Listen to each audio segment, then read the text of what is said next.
Então, tudo bom com vocês? Não esqueçam de fazer a sua inscrição e deixar seu like e compartilhar o vídeo e me seguir no Instagram. Nesse vídeo nós iremos falar sobre a história de Portugal. Vou fazer a reação desse canal que é um canal incrível, que eu vou fazer a reação desse canal, que é Impérios de AD. Vale a pena todos vocês clicarem depois aqui no link que vai ficar aqui embaixo, quem tiver interesse. Vamos ver o vídeo. Eles foram os primeiros a navegar os oceanos e mudar a história da humanidade para sempre. Uma jornada mortal que nenhuma outra nação ousou começar. Mas que transformou um pequeno e pobre país da Europa no primeiro império global, colocando seu nome e legado no eterno panteão da história mundial. Então, cavaleiros, essa é a história de Portugal.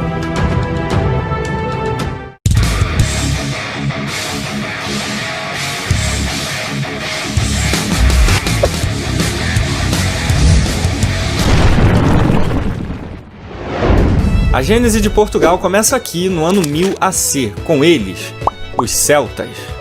Estudos recentes indicam que os primeiros celtas surgiram aqui, Portugal, e daqui foram para esse monte de lugares aqui e fizeram esse monte de coisas aqui.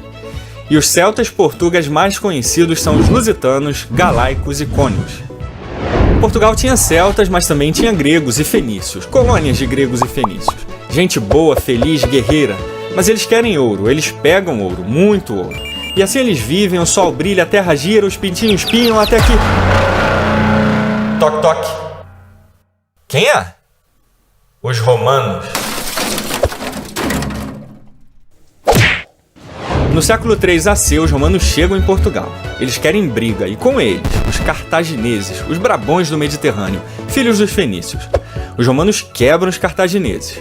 O ouro que era dos celtas, que era dos fenícios, dos gregos e dos cartagineses, agora era de Roma. Os romanos avançam, conquistam tudo, quase tudo, porque os celtas tinham ele, o Highlander, o pastor de unicórnios, o vingador lusitano, Viriato. Mas depois de um século de guerras, eles caem e os romanos vencem. Eles criam uma cidade romana, a cidade romana, aqui, e chamam de Portus Cai, que significa Porto Belo, ou Porto Quente, ou Cais do Porto, ou Porto alguma outra coisa, mas que um dia, cavaleiros, se tornaria esse nomão aqui, Portugal. Os romanos levaram o ouro, mas deixaram a língua, a lei, religião, arquitetura, agricultura e cultura que marcariam para sempre o povo e território português. Mas Roma cairia no século V e Portugal sofreria uma outra invasão, dos bárbaros germânicos, principalmente dos suevos e visigodos. Eles destruíram tudo, menos isso aqui, o cristianismo. Agora os bárbaros eram cristãos. Mas os suevos eram um pouco mais cristãos que os visigodos, que invadiram os suevos porque eram mais cristãos que eles. E assim eles viviam, brigavam, guerreavam, invadiam e lutavam até que de repente... eles fizeram as pazes e ficou tudo bem. Ufa, que alívio! Toque, toque. Quem é? Os muçulmanos. No século VIII, uma invasão quase infinita de mouros e árabes tomam a Península Ibérica de assalto, deixando os cristãos sem chance de reação.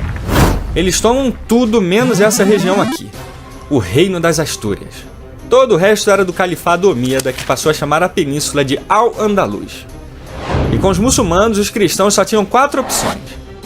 A. Eles podiam virar muçulmanos e ficar de boa. B. Podiam continuar cristãos, mas eram obrigados a pagar uma multa por isso. C. Podiam ficar com raiva, não pagar essa multa e serem mortos ou escravizados. Ou D. Podiam ficar com raiva, não pagar a multa e partir para a porrada.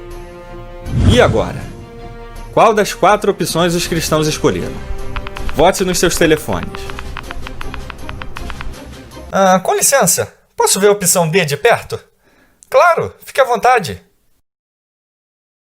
E assim começa a reconquista cristã em 722 AD na Batalha de Covadonga, liderados por um rei quase mítico, Dom Pelágio. E desse reino, vários outros reinos surgiram durante quase 8 séculos de reconquista. Os reinos de Leão, Navarra, Aragão, Castela e Galiza foram os primeiros. E o reino de Leão tinha um condado, o Condado Portucalense, que foi entregue a Henrique de Borgonha como dote de casamento da filha do rei, Teresa de Leão.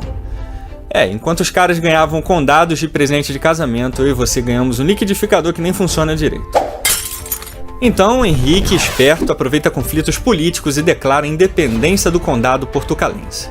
Ele morre em 1112 e sua esposa Teresa assume como regente do condado e já começa cagando tudo. Agora ela queria unir o condado portucalense ao reino da Galiza. Só que ela tinha um filho que não gostou nada disso. Ele, o Conquistador, o resultado da fusão de Goku, Superman, Hulk e a Manopla do Infinito. Ele, Dom Afonso Henriques. Liderando barões portucalenses, ele enfrenta sua mãe e o reino da Galiza na Batalha de São Mamédia em 24 de junho de 1128 na cidade de Guimarães, no norte de Portugal. Dom Afonso Henriques expulsa sua mãe e se torna o novo conde portucalense. Mas 11 anos depois, ele se tornaria um herói português. Na lendária Batalha de Ourique, ele derrota uma esmagadora e numerosa força muçulmana. Mas ao lado dele estavam valentes e leais guerreiros, os Cavaleiros Templários.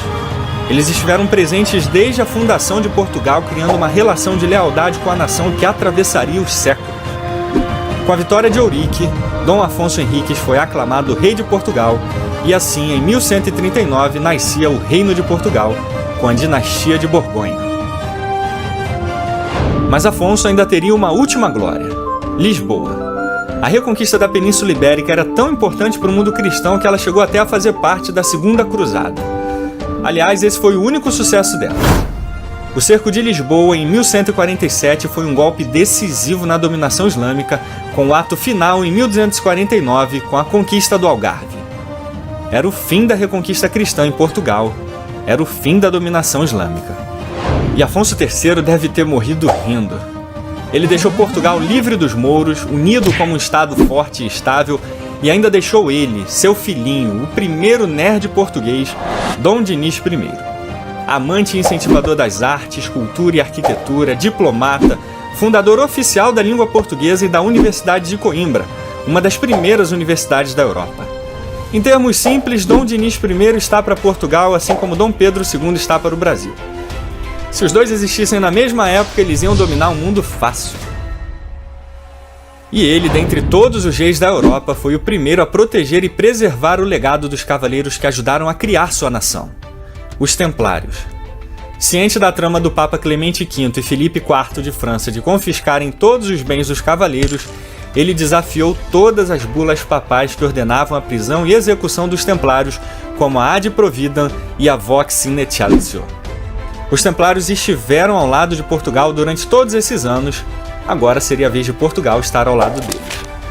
Depois de anos de negociações, o Papa finalmente cedeu à pressão de Dom Dinis e autorizou o pedido dele em 1319 com a bula Ad Ea Exquibus, a criação de uma nova ordem de cavaleiros formada por todos os Templários em Portugal. A Ordem de Cristo seria a guardiã do legado dos Cavaleiros do Templo e até do símbolo que foi a face desses guerreiros épicos. E essa atitude corajosa seria responsável por colocar Portugal no topo do mundo um século depois. Mas antes disso, Portugal passaria por uma prova que testaria ao limite o valor e determinação do seu povo e que poderia mudar para sempre o destino de sua nação. Fernando I, bisneto de Dom Dinis, tinha uma esposa, ela, a jararaca traidora de Portugal, Leonor Teles. Com a morte de Fernando, ela passa a governar com o objetivo de entregar Portugal ao Reino de Castela. Com a maioria da população contra a rainha, o país entra em guerra civil. E para completar o caos, o poderoso Reino de Castela invade Portugal com tudo. Uma força esmagadora de mais de 30 mil homens tinha apenas um objetivo: a conquista definitiva de Portugal. Mas um homem seria a face da resistência de um povo teimoso e determinado. Ele, o guardião português, o arauto de uma nova era, o He-Man lusitano, Dom João de Avis. Filho do rei Pedro I de Portugal, ele lidera o povo para o campo de batalha contra Castela. 6.000 portugueses contra 30.000 castelhanos. Mas Portugal tinha ele, Nuno Álvares Pereira, o cavaleiro monstro português. Mesmo assim, em 14 milhões de probabilidades, Portugal ganharia em apenas uma. Mas Portugal só precisava dessa única oportunidade. Na épica Batalha de Aljubarrota, em 14 de agosto de 1385, os portugueses exterminam as forças castelhanas na batalha mais importante da história de Portugal e a mais humilhante dos reinos espanhóis. No mesmo ano, Dom João I é aclamado novo rei de Portugal, dando início à lendária dinastia de Avís. Essa mesma dinastia não só salvou a história de Portugal, mas nas décadas seguintes seria responsável por mudar a história da humanidade para sempre.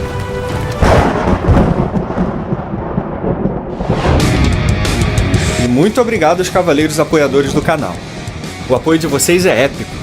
E se você gosta do canal e também quer ajudar esse cavaleiro solitário a continuar produzindo vídeos de qualidade, é só clicar no link do Apoia-se que está aí na tela e na descrição do vídeo e se cadastrar, por favor. Super legal, né, gente? Super interessante. Queria mostrar isso pra vocês. Eu assisto esse canal, então quem quiser ver mais o vídeo completo, basta clicar aqui na descrição. E é muito bacana essas histórias, a forma que eles abordam as histórias aí, essas histórias, principalmente de Portugal. Muito legal, de verdade. Até o próximo vídeo, se inscreva no canal e deixe seu like.